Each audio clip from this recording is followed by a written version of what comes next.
arkadaşlar gördüğünüz kimi köküne pəncələr daha fazladır. İnşallah yenisine əvəz olacaqdır. Yəni iş öz akarla devam edir. İnşallah etap bütün işler görəcəkdir. Və sizdən çox xahiş edirəm ki, bizim kanala abunə olun, dəstək olun, paylaşın. Və yeni videolarımız gələcəkdir məktəb haqqında.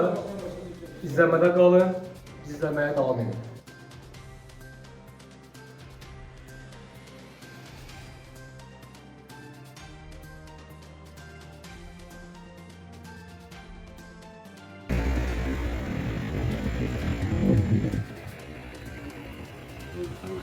Kita auzi semua berasa.